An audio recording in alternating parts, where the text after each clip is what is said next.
what you guys do is about real-time data, which is more, I would think, important in an environment where conditions are shifting quickly, where retailers have to figure out what's moving, what to mark down, what to do with inventories, where, financial players are dealing with volatile trading.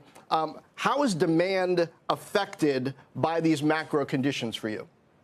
Yeah, we've seen pretty steady interest and demand from customers. There's a little more scrutiny in the current environment, I think, on any spend, but we feel like we came through that really well. Ultimately, these things that are kind of mission critical are right at the center of whatever the next generation initiatives are for companies. Those tend to go through even in a time with a little more tightness. And as you said, some of them become even more important. A lot of the move to cloud, a lot of the use of data is about driving efficiency, about moving out of old inefficient data centers, about harnessing the information you have about your customers to be better and more efficient. And I think that's why it's held steady, even in more trying times.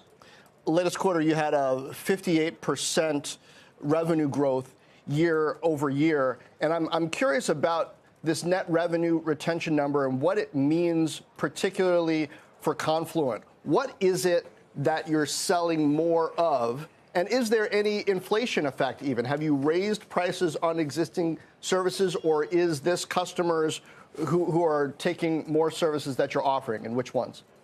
Yeah, it's not due to inflation. This is just the natural expansion we see with customers. Ultimately, these kind of ingredients for cloud computing are something that as you build more applications, you consume more and more of. And if there's one thing that there's hunger for in companies, it's access to real-time data. That's kind of an essential part of any modern software environment. And so I think that's what's driven the expansion, particularly in our cloud service, which grew 139%, and a ton of that out of really strong NRR, really strong expansion with our customers. Yeah. Jay, it's Deirdre. Good morning to you. Can you characterize some of that scrutiny you're seeing? Give us a bit more color. For example, contracts that maybe used to be signed by the CTO. Are they going to CFOs or CEOs? Where's that scrutiny happening? Is that lengthening your sales cycle? Yeah, that was exactly what we saw in the last quarter was, just a little bit of a sudden deep dive in some customers from, the CFO, the finance organization, to really look at the TCO and ROI of these bigger purchases. And we felt like we did really well coming through that, but it adds time. It's a delay, which is never a good thing when you're trying to sell something.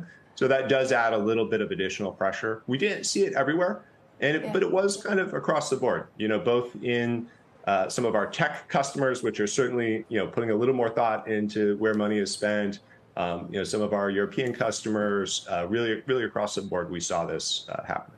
So, Jay, what is getting it past the finish line then? What are you and your employees sort of telling the CEOs, CFOs who may not, understand the technology as well as a CTO to increase demand for you during this time when people are scaling back?